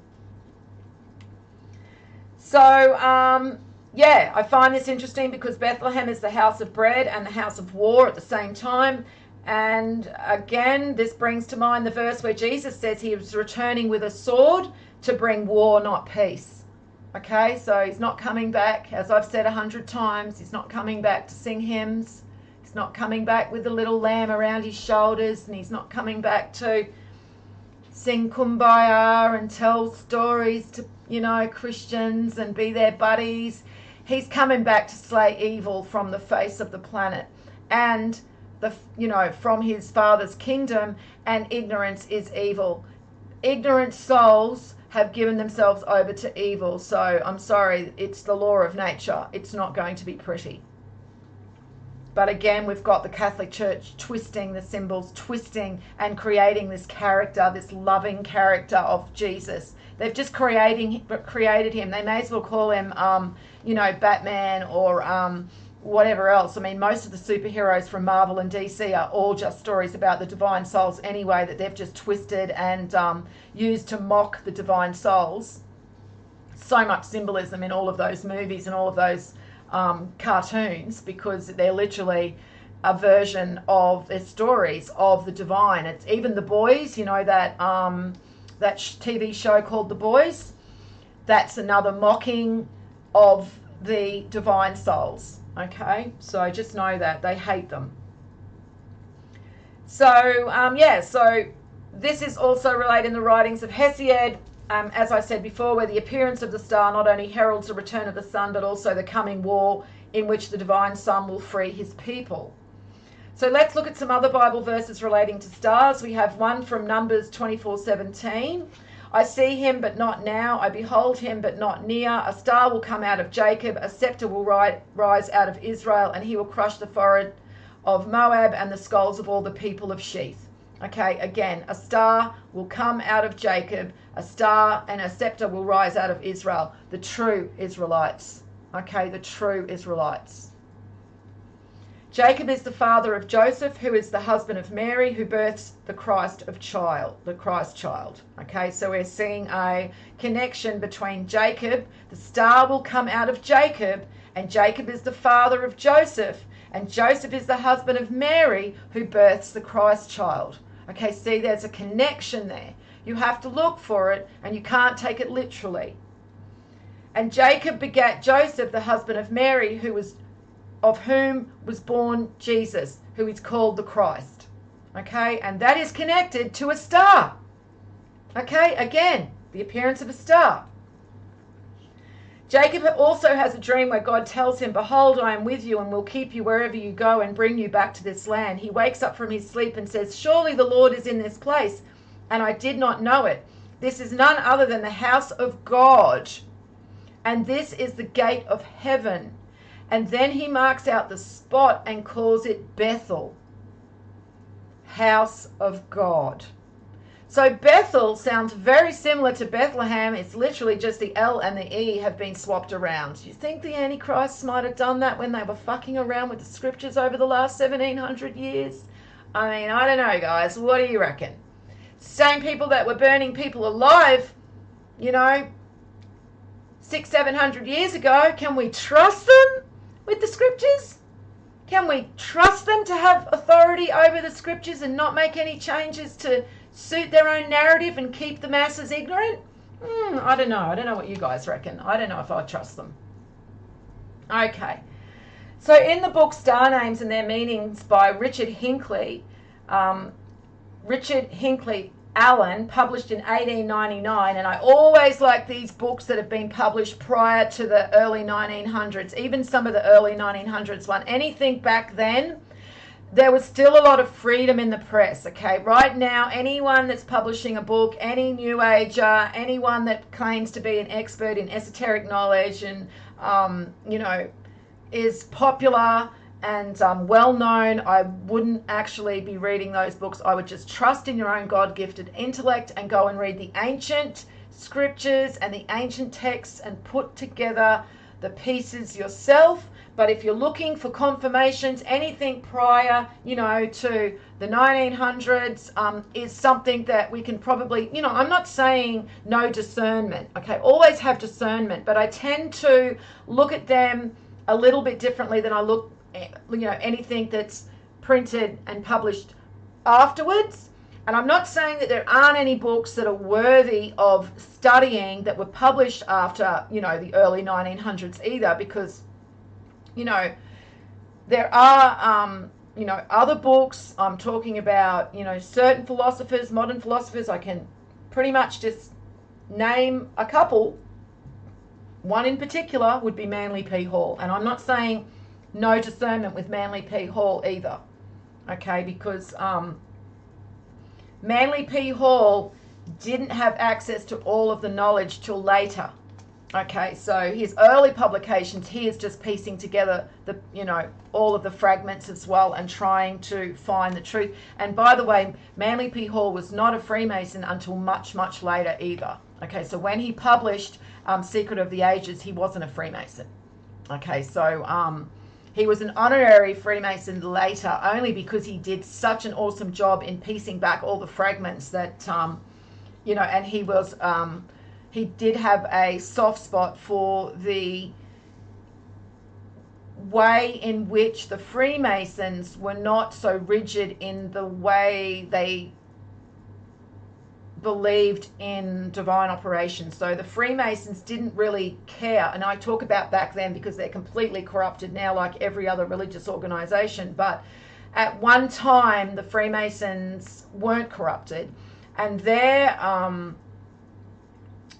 expression of divine operation, they allowed their participants, I suppose, or their constituents, whatever you want to call it, their members, to call God by whatever name they preferred, as long as they only ever had one God, one prime creator. So they were monotheistic as well. And that is why I think Manly P. Hall found himself very much in alignment with them, because religion has been completely corrupted, and he talks about that quite often. So so I'm just wanting to make mention that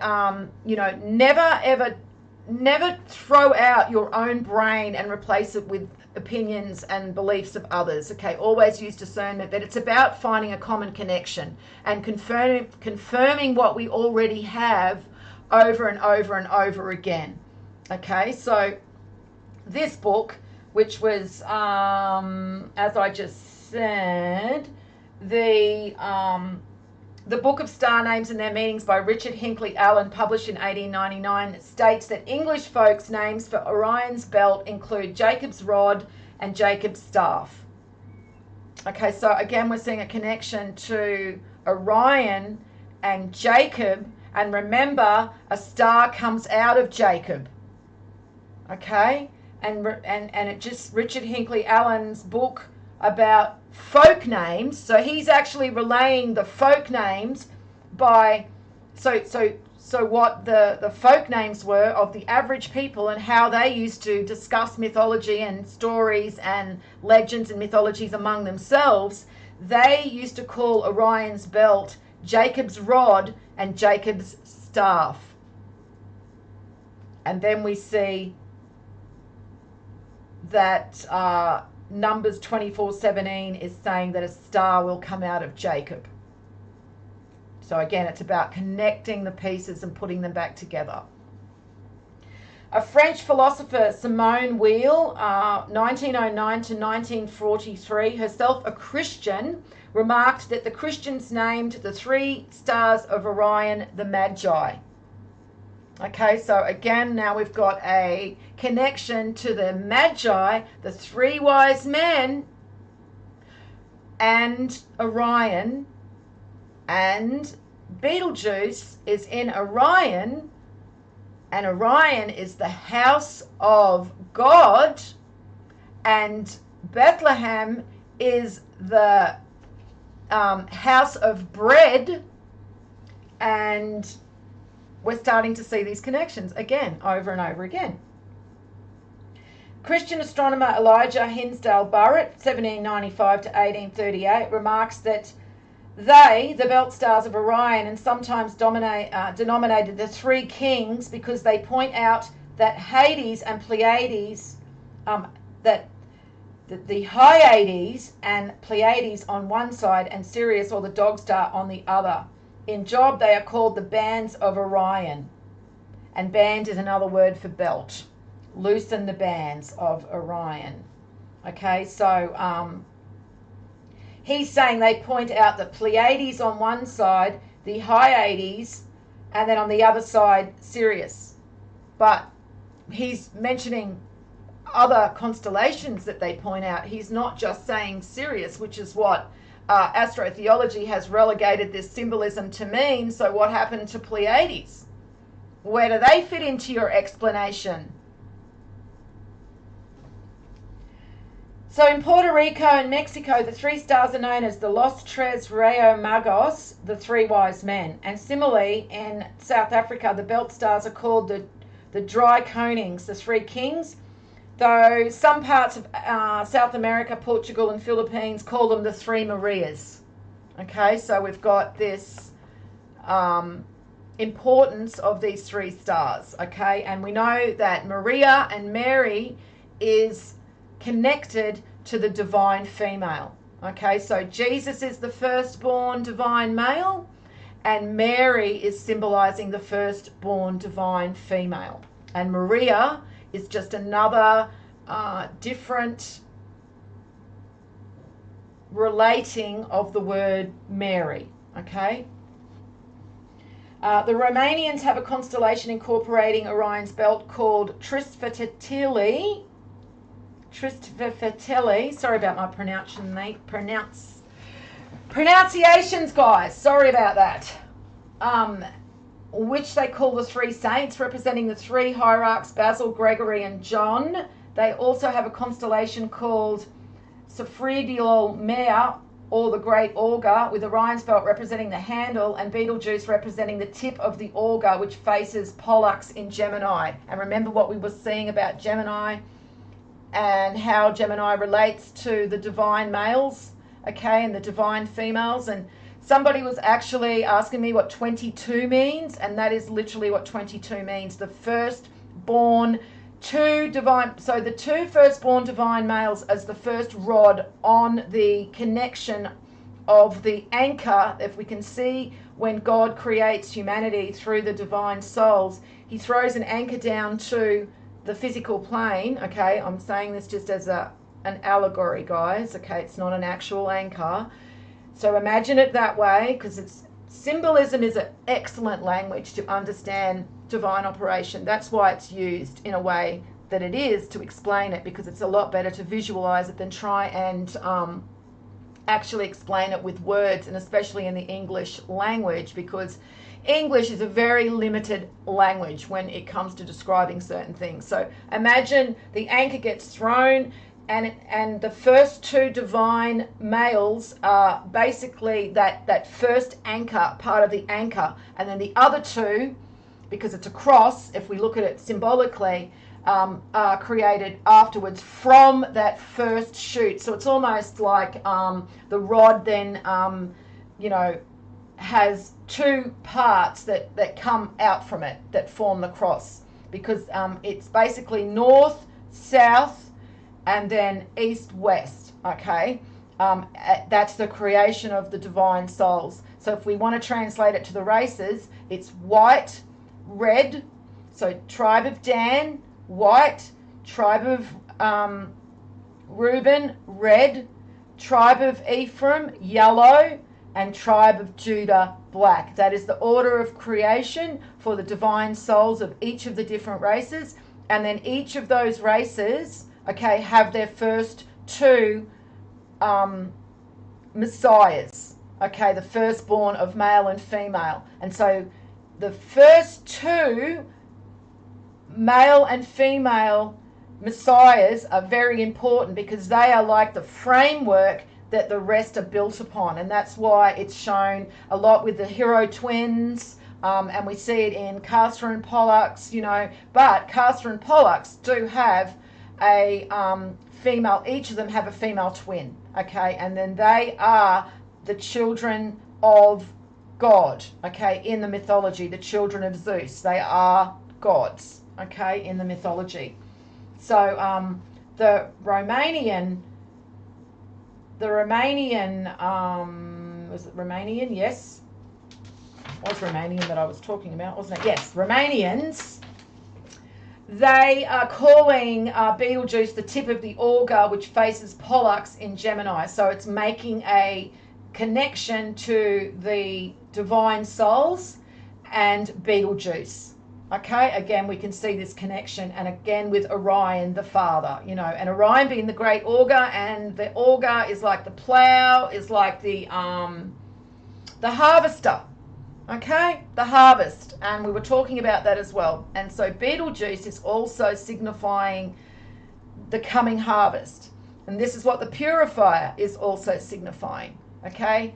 It's the purifying. It's the time of the purifying. We are being tested now, guys, more than ever, okay? That is why there is so much evil in the world right now too, because we are also being tested, and it's very easy to give over to evil. Remember how I said before, it's very easy and it feels good to hate someone, to just let that out, just to be in hatred all the time and negative. I mean, it's the easiest form of emotion, okay? It's harder to be positive. It's harder to find kindness and love for others, okay?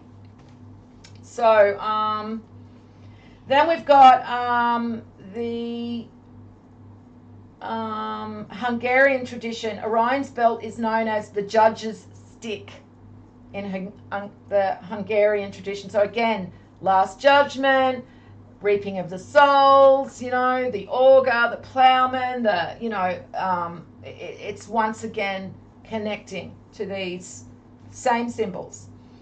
In ancient Macedonia, Betelgeuse was known as Aurak, the ploughman. There is also a plant in Macedonia called the red aurak, and it belongs to the Aramanth genus of plants, and it is a deep red or purple. And in ancient mythology, it is a never-fading flower and is the symbol of immortality. In ancient Greece, the flower is used to decorate the images of the gods and their tombs.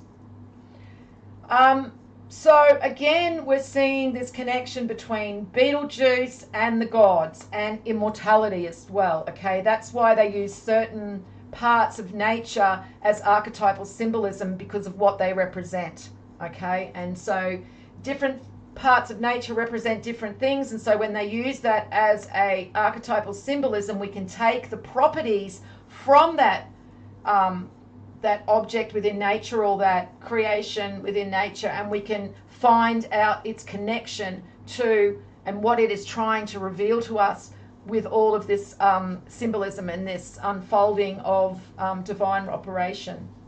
All right, now lastly, guys, I just want to tell you about this movie that I watched, because there's a lot of symbolism in it about Betelgeuse, and we totally missed it when it actually came out. So the movie's called The Fountain, and I think everyone who is interested in this knowledge should actually watch this movie. And when this movie was quite popular back in 2012 and 2011, we literally just totally missed the relevance of a lot of the symbols in this movie, because we didn't have possession of a knowledge back then too. I mean, this was 2012, way, you know, before this was all put together over the years. But I have recently watched it not long ago, and then I just went, you know, mind blown. That meme, like, mind blown. It's right there in front of our faces. They've put it there right in front of our faces. So I'm just going to go through all of these different symbols that they've put forward in this movie, like because they do that, guys. All right, they use the movies. It's a form of prophecy for them.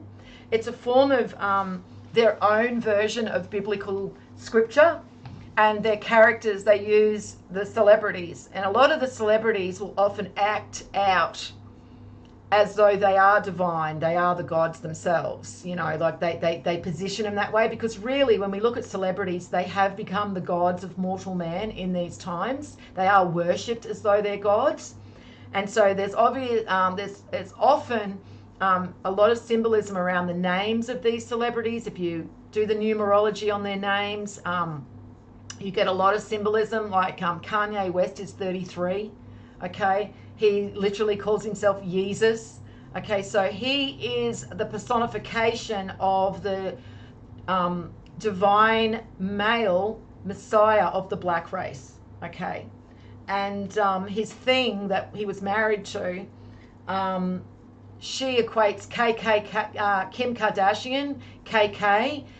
K is 11, 11, 11, 22. Okay, so there's a lot of symbolism around these celebrities. But anyway, let's have a look at this movie. I'll just go into this movie and show you guys all the symbols, and I do recommend you go and watch it. All right, so it's called The Fountain. So the movie The Fountain is literally talking about Betelgeuse exploding, but they've occulted it using Mayan mythology of Xibalba and inferred it was the Orion Nebula. They show the Orion constellation all throughout the movie, but it's missing Betelgeuse. Okay, so a little bit of a hint from them there that they show the Orion Nebula, they show the Orion constellation, but it's missing Betelgeuse. Okay. The lead characters, Tom and Izzy Creo, are symbolizing the divine male and female reincarnating throughout the great year until Betelgeuse explodes and renews the tree of life.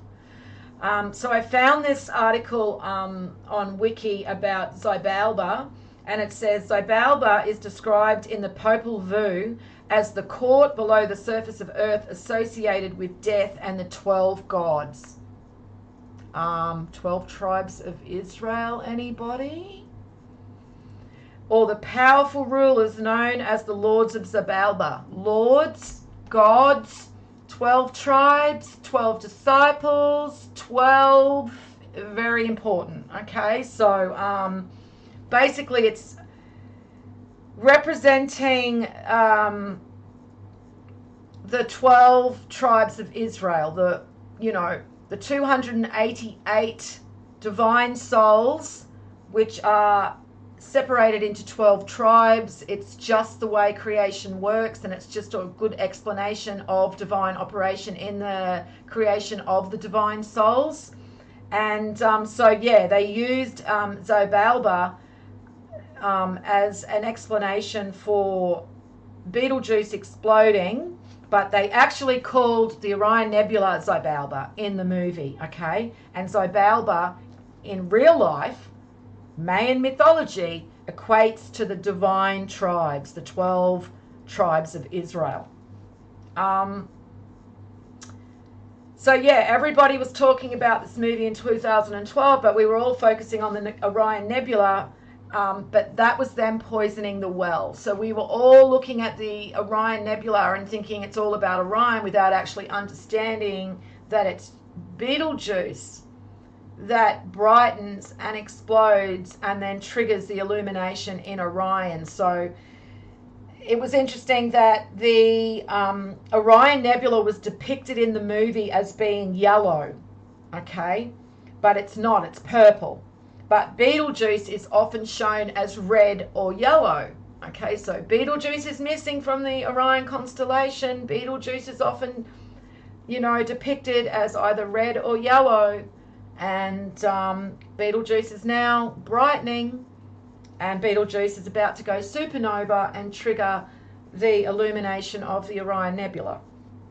So the divine male in the movie is called Tom Creo, and the etymology for Creo means to beget, to give birth to create and grow and become bigger.